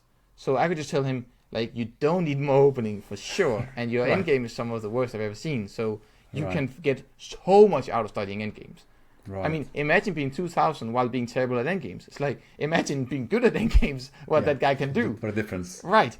And I have some people who are just really good at the endgame, and they already have gone to like 100 games, you must know, but they're 1,200. And I'm like, no, you really need to focus on your opening, right? Right. So I always say it should be tailored to your weaknesses. Right? To your weaknesses, your games. And if you really don't like that, then you can also tailor it for fun. You can tailor it to what you enjoy doing. I mean, I can't be, I can't be too preachy because I spend so much time on openings. I would definitely be better suited spending less time on openings. But I just love it, and it makes me motivated to spend even more time on chess. So, that's very important as well. Yes, right? Yes. That passion is very important for us to pursue this long-term hobby of chess, which is totally about long-term growth, right? Right. So it doesn't hurt to have great passions for certain parts of the game. You do it more, of course. Yes. You don't need to like follow this, very strict regimen. Right. But of course, it's also good to do lots of different things, interleaving your practice by doing different stuff, but also looking at your games and weaknesses to gain information about your style and your chess. So now I will return to your question. Now we went on a little bit of a rant, but hopefully it was useful still. Your question about what courses could be good to just go through for like different levels. Yeah, let's say for average improver, some. So you can see I have finished a lot of courses, because now I'm sharing these are the courses that I finished, and I would recommend most of the simple ones. So something like Checkmate Patterns Manual and Common Chess Patterns. I think any chess player should have these finished. Right. So we already saw the checkmate patterns, right? This is a check. They show the checkmates. But one of the things, now I will go into them specifically. So I have the old one. There's a new one with it's the exact same one, but there's one with the video by Chess Explained instead of John Bartholomew. Okay. So you can even choose which one you want. But here you can see it's all different mates. So you can learn the Anastasia mate, and it's going to show you first. This is an Anastasia mate. Often it is started like this, and you learn this. And then you start getting, these patterns like here, and you're supposed to find this tactic.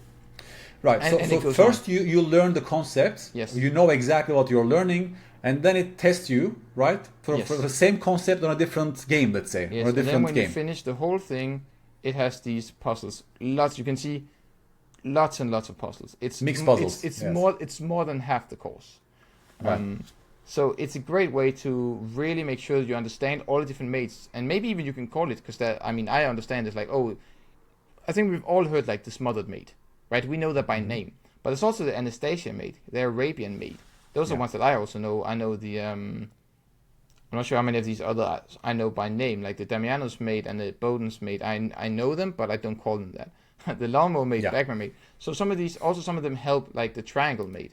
It's one of these patterns that's very, very useful, where you put this queen and rook like a triangle. Triangle. So also knowing the names can be very useful. So this is why I recommend these courses. They teach you the patterns, but they also directly tell you, hey, this is the pattern. Yeah. And here are some examples of the pattern, and now let's train it. Right? So you talked about the power of starting with active training, but there's also really power in first saying, okay, this is what I want you to do, and now do it. Right? Correct. Because else, if you just, let's say, start with the active, you're just thrown into the pool, you say, what am I doing? Right? Yeah. Like you need a little bit of direction before you start. Complete unstructured learning is also not so great, yeah? Yes. And checkmate patterns is, of course, to me, you need to know your checkmates. There's no question. If you can't checkmate, then, why even do the rest, right? The entire point of the opening and, the entire point of playing chess is to eventually get to a checkmate. Right. So it's like, this is where you start. You need to be able to know checkmates. And of course, you can, again, like I said with so many courses, if you get down to these puzzles and let's say these exercises or the last chapter finds are too difficult, you can just stop and train the rest. In fact, you can not do any of these and only do the individual chapters.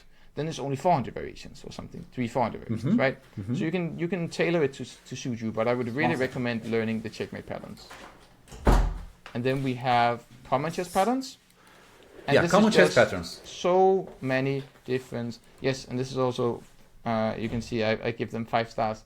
I don't always write reviews. But there's plenty of courses I've given 5 stars that you can't see publicly.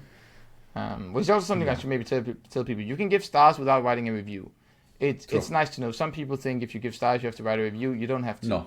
So if you really love a course, you don't have to. Let's say if you love a course by Jan or me, you don't have to give a long list of reasons why. You can just give us the 5 stars. Just, and just give us 5 stars and we are happy. Yes. And if you don't like it, you don't have to. You can just just skip that. Just keep it to yourself. So how about common chess patterns? First we saw checkmate patterns. How about, is this like tactical patterns that we should know? Exactly. So here we have, for example, there's a chapter called Knight Patterns, and it gives this introduction. This is, of course, just fun to say, like, look at this. Right. And this is where I always like to, I think it always says this, it may be obvious, but useful to note. The knight can only attack on one colored square at a time. This means in order to avoid knight forks, you should ensure that your king is in the opposite colored square. Right. Like, it's these things that if you just solve tactics, you don't get the explanations. You don't get to see. Correct.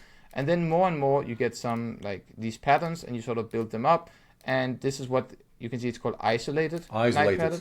Yeah. And then I'm not sure if it's in the same chapter. No, it's in the next one. So you have a full chapter just to have isolated. And then you get, wait, they're all called isolated if I'm not mistaken. Is it later on here that it goes into the like a real game with lots of other pieces? Knight test position, yes. So after you do all of this, you get into, and you, if you actually pay attention, you'll see we saw this position just with only the knight and the queen. Yes. So now we get to build upon it where you see the real position and you can apply it. That's actually a beautiful way of teaching. And now you get this, right? So this was the pattern we saw, but now with many more pieces. And this is also what one of my friends, he's thinking about maybe writing a course on. It's what he calls noise in chess. Right? This idea of the more pieces you have and the more, let's say, things that are going on, the more you have noise that you have to sort through. Because here you might be saying, oh, there's a knight hanging. Oh, if I take the knight, there's all this noise that's distracting you from the real thing. So it's very useful to have these courses sort of tell you, this is what we're looking for. Now see the positions where it matters, right? And that's why I love these two courses. Because I think it's a fantastic way to learn for casual players, for beginners, for people who are just learning out. You really get, they really hold your hand. And then, you know, like the one hold your hand, teach you to ride a bike, and then at the end they let you go on your own. Gradual scaffolding, then the scaffold disappears, and you can do it yourself. That's what beginners need. Yes, I know you're a big fan of that. I'm a big fan of that. Also, in my whole ethos of my channel is to go explain everything, show the small chunks first, and then connect to those small chunks, patterns. That's a perfect way of teaching. In general, also for beginners, especially for beginners. That's great. And you can also pick something up like the unexpected mate in one, or just different mate ones. And the reason I also recommend these two is because it's almost 2,000 variations in total. I mean, if you have these, for most players, this is more than enough, right? But there are plenty more small ones that I can also recommend. I think for the end games, it's a bit harder, because 100 end games, you must know, I think is fantastic for beginners, but only around 15 to 20%, right? So because it starts all the way at king and pawn versus king, and it goes to all of these rules and all of these concepts that works well for beginners. And inside the course, they also specifically talk about, the author Jesus de Villa, I believe his name is, he actually mentions this is really good for beginners. Don't go beyond these chapters. Here's the things that work well for you. So he also has this thing in mind, and he keeps explaining all the way down to the most basic end games. And then again, beware of the intent. When it starts getting difficult, maybe stop. Yeah, like at some point it's going to be too difficult, and you should say, okay, this is not for me anymore. Right. But it's a really good course if you just learn the parts that works for your level. So end games are not so common because that's a typical, concern. Right. End games are almost non-existent. If you look at those online games, beginner games, no game almost reaches an end game. So what's the relevance for these people? So if you have to ask that. Yes, for me, the end games, it's partly about the confidence, which allows you to trade down when you're winning. Because one of the most common ways to win a winning position is to trade pieces, right? And you talk a lot about this, trading pieces. You have the art of exchange. If someone goes through the art of changing pieces and they hate endgames, they're not going to be happy with the course. Right. Because you so often say, now we get a great endgame. And look at these weaknesses we've created for the endgame. Yes. If you're scared of an endgame, you can't do that. And that really limits what you can do. So it's very important that, for example, if you have a great position, you have 3 extra pawns, and you get an option to trade everything and go into a pawn endgame. Right. 99.9% of the time, you're going to win with the 3 extra pawns. I mean, unless, the terrible pawns, like triple isolated H pawns or something, or your opponent just gets a queen with their pawn first, something like that. If there's not something absurd going on, it's a very good idea to trade down to the endgame. Correct. And again, like I told you, there's a guy who I know who's over 2,000 who doesn't know anything about endgames, so you can definitely play around them. But I just think it's sad because the less time you spend on endgames, the less time you need to spend to see real benefits. Right. If you haven't studied endgames, you don't need to study that much to really get big benefits. Right? To know this sort of Philidor and the Lucina, to have an idea of when a rook and a pawn wins against a rook, to have an idea of how to win with 1 pawn or 2 extra pawns, it just makes it so much easier to play endgames, also with more pieces, and gives you that great confidence. Yeah. But definitely, I agree, you don't need to learn much in endgames. This is also why I don't actually think there's a great course for beginners in endgames. I would just recommend 100 Endgames You Must Know, or Silman's Endgames, something like that, and then just go through the paths that are relevant for you. Because there's the right endgame course would be like 30 variations or something like that, right? You don't need that much. But that's not how Endgame courses are made. They're usually made to be quite complete, and then you just learn whatever you want to be learning for your level. Yeah. That's, again, I think the author should be very consciously telling people, like this is relevant. I think that's what Silman Dvorsky also did there. Yeah, Dvorsky had these blue lines, in the endgame manual, like blue lines. That's more relevant for you. Maybe you can stick with that first, and then before you tackle the rest. I think Silman also talks about different levels, right? Like this is for this level. That's so crucial for endgame and like authors. I said, Jesus de Villa also has a variation where he specifically says this is where you start. And if this, and he has some tests, like if this test was hard for you, then stay here. If this was easy for you, then go to the next level. Like, so it's something I think almost all of these big endgame courses do. So you can definitely start with, and I think Dvorsky is pretty damn difficult. It's most of it. So 100 Endgames you must know with Stillmans are the ones that I would probably recommend. There's also one called Basic Endgames, which it was written by a pretty weak player, and so I don't think it's as good. But it's definitely relevant for weaker players as well. And it's a free one that people can pick up themselves. And else, I would say it's about finding the small courses that work for them based on their weaknesses. So if you struggle with just openings in general, something like Smithy's here, his opening fundamentals, it's a free course, gives you a lot of insight into the opening. He has a lot of focus on time, so there can be something that's very elusive for beginners, this concept of time. How important development is. It really helps you with that. And we of course have Andrew Soth, who you had on. His chess principles reloaded, especially this one on the center. I think this is really good. Is it the best? Yeah. I think that's his best course because there's so few courses that really talk about the center. And he does an amazing job. The only problem I have with it is he's so good on the video that you almost have to get the video, which is the annoying thing about Toth. He's so good on video that you almost always want the video, and it doesn't really do his courses justice to just read it. But this one, I think it's the positions are so instructive that it even works without the video. Does it show center in terms of aim for opening, that we should fight for the center? How do we punish if the opponent doesn't fight for the center? How deep is it? It's basically everything about the center, right? You have in the London how you play bishop d6 and c5 against it because you want to challenge the center and you want to put your pawns in the center. You have this idea of the old Rio de Janeiro variation of the Berlin, where you get to kick a knight out of the center down to b7, where he says this is good because we are getting the opponent's pieces out of the center and we're claiming more of it on our own. I see. So there's a lot of focus on how, it's basically the entire course, just how do we play for the center? And I think that's something that's so crucial for a lot of people. So like something like Toth's here and Smithy's, it's a good start to the opening where really if you follow these precisely, you don't even need principles. Yeah, because that's a key question. Like if you look at, for example, guys like Jesse Cry, I guess that's what he says, right? Like once you teach very basic fundamentals to beginners, maybe that's an exaggeration because he says then they start making like GM moves very, very quickly. So it's like you don't need any theory at all. You just follow some principles by heart and you're covered for the opening. This is something that's very nice that Toth mentions. This is one of them where he says, surely whether you're 1200 or 2200, you're going to appreciate this move. The difference is if you know how strong it is. Right? Like if you know it's the best move or you just both of you see this principles, right? So it's really trying to help you to understand how to pick the right move for the center. I thought this was a brilliant course because it's so important and I don't know many people who've talked about it. I think maybe you mentioned Jesse. I think maybe he's written some books on it now, but from my time on Chessable, this was definitely the go-to when you wanted to learn about the center. The same with the opening, it was definitely Smithy's was where you at least started. And that's a free course. We should tell people there are some very nice free courses as well on Chessable that you can explore, guys. Smithy's is a free one. Yeah. And also, like I should just mention, if you have some of these small courses like yours, if you want to learn more about exchanging pieces or the thematic tactics rook end games, if you want to learn about rook end games, there are plenty of these short and sweet courses that help you with one specific thing. So if you, like I said, you pick up the checkmates, the common chess patterns, maybe unexpected mating ones, which is some kind of extra mating one, because I think checkmate gives you all of the patterns. It's nice to have somewhere to apply them. Maybe you also get a woodpecker and do whatever's relevant to you in that, because it also goes from easy to really difficult. And then some endgame book. You basically have everything you need. So from there, it's just whatever seems right. Maybe you'll have Mia or Jan or someone else as a coach who can help you see where your weaknesses are. So for you, it might be very relevant to work on Jan's, opponent's move. Or it might be really good to learn about the exchanges that he has. Or maybe Toss's center is really what would do the best for you.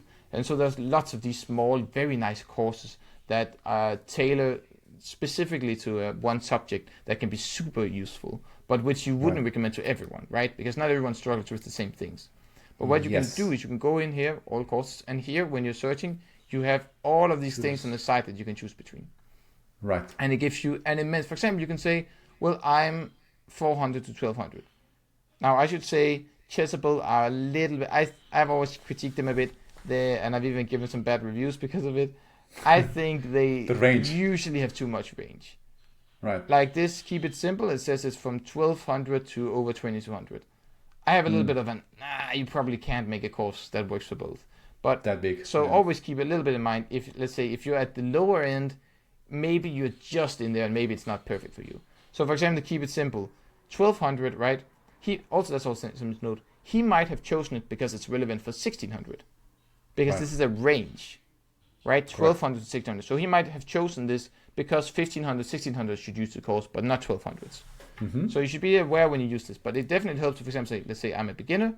I want something that's free, and I want something that is, well, you can't do bestsellers there, I don't think. But you can just do it like this, and then you see all these free courses. You can hover over, see how many stars they have, how many have gone through it. You can see what it's about. And just like we've done before, you can click on it, get in here. You can see all the details here, see the different chapters, watch the peek inside, see these different technical things, how many words, trainables. Now you also should know what puzzles are, trainables, informationals. We've gone through that. We talked about support level, and this is the video. You can see how many words of instructions there are. And then here, so this is what I talked about before. If you don't have the course, you cannot see the things here, but you can see if they're answering actually. It doesn't look like they're answering, unless one of this is a staff member that I don't know about, maybe. But else you can see here, you can see all the reviews, and you again can go to discussions, and I'll share the tab, and you can go in here and see whatever here. So you can see this guy is saying novice friendly. You can go here, best for beginners, short enough to complete. Then you say, oh, does this sound like something for me? You can see, do other people say, disagree? Do they disagree? Do they think this is right? And you can sort of do that and read here to see if this course is for you. And this is really, let's go back here. This is really something that's super easy to do. It sorts already. If you want something specific, so now we chose free, and for beginners, you can also go up here and say endgames. So now it's free endgames for beginners. Right. And you can choose whatever makes sense. So this is the one I talked before, basic endgames. You can see it has been the stable for so long, but it's probably a bit outdated, and it's probably better to go with the really big guns. But if you just want something for free, or maybe you want to start here, this makes a lot of sense. And there's also most of the courses on Chessable that are paid for have a free version. So if I go in here, and now I'll just go out here so I can make sure that I see it. So we talked about common chess patterns, right? If you search basic chess, this is the exact same course, but it's much shorter and for free. So here you can get 50 variations, and there's some isolated and test section. So you have some see how the course looks like that are much smaller, so you can see if the course is something for you. Right. And this is something they've been, to critique Chessable a bit, they are making this less and less true. Most of the recent courses have only short and sweet for people who are pro members, and they get around 10 variations. Sometimes they get 5. So that really doesn't tell you much about a course. But most of these older ones have relatively big ones that are free that you can do. So even if you're saying, you know, I like all these course recommendations that you're giving me, but I don't have the money, you can take these free versions of it. And you can also see that these ones made specifically for beginners, like chess basics.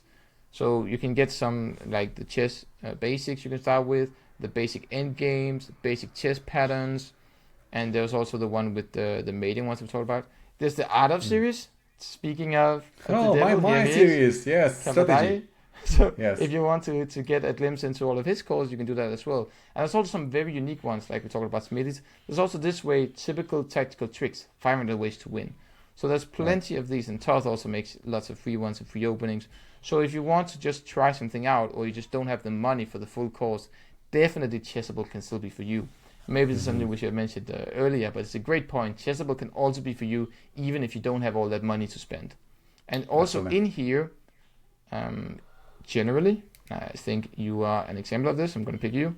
Yes, you still get some video. Because you can see you have not that... We can't see your cursor. Now it disappeared. You're right. Okay, thank you for reminding me. So here we're in with you. You haven't made that many positions, but that means 30 minutes is actually quite a bit for these variations. That's a free version, by the way, guys. You can check this free Art of series book, get for free. So you can just have an idea. and then you can just sort of go through it and see. Hopefully you say, wow, this is so good. I really liked Kabadai's way of doing things. And you can also get an idea of, well, do I actually think I need the video, or should I just buy the course as a text, right? And you get, especially with these peak insights of both, you get a real insight into what the author was thinking and why they made the course.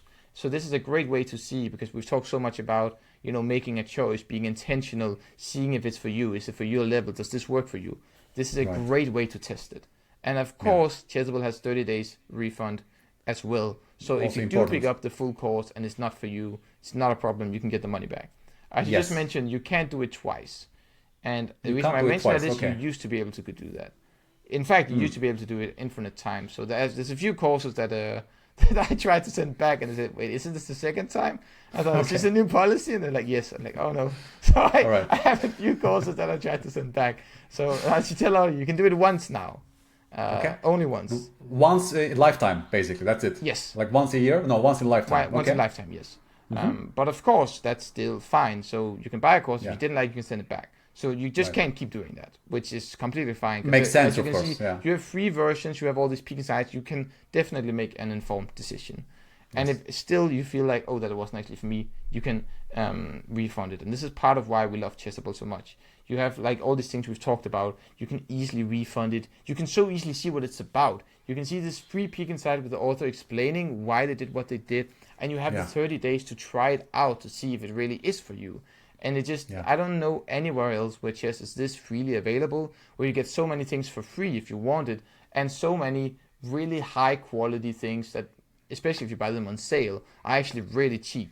Like if we go to any of your courses, or if we go to the big ones, especially the big ones, like I talked about this checkmate patterns manual, there's 1,000 variations. If we go to it, you can get it for, you can't buy this one because it's the old one.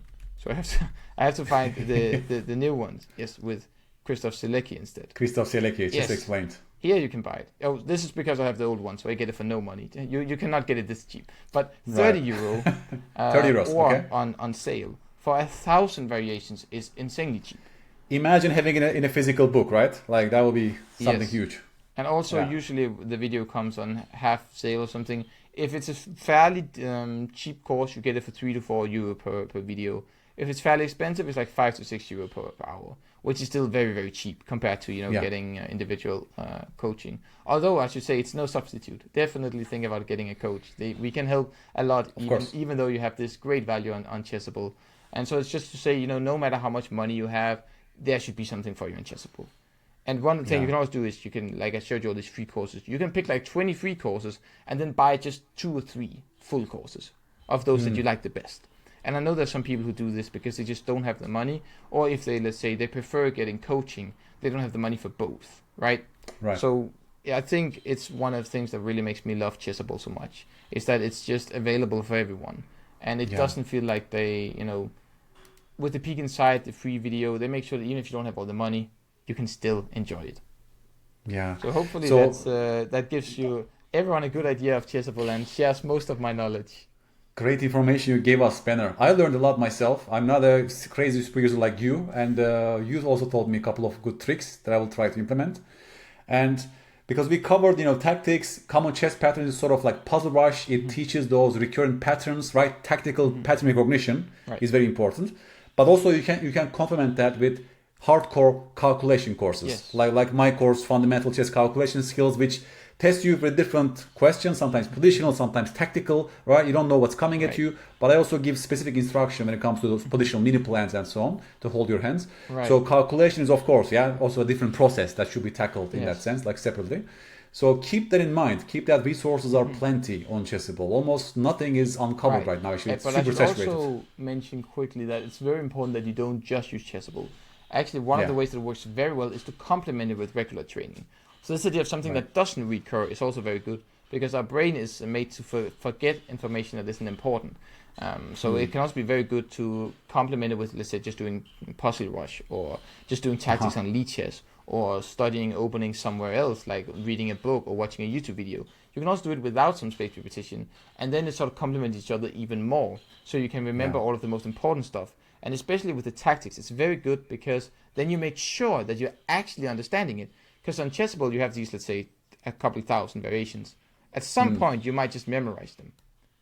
But if you also do tactics independently on chess.com or Lichess, you're also going to see completely new positions every time. Right. So making this sure that you have these like 1,000 in the back, you just know these 100%. These are in your back, you know them, understand them, and then also testing yourself with new positions all the time. Right. It's a really nice balance to make sure that you get the best of both worlds. Which is something that I just want to throw out there now that we are praising Chessable so much. Just to remember that it's not the we just talked about this idea with the hammer being used for everything, right? Right. Make sure that you also complement it with other things, because then it really works well.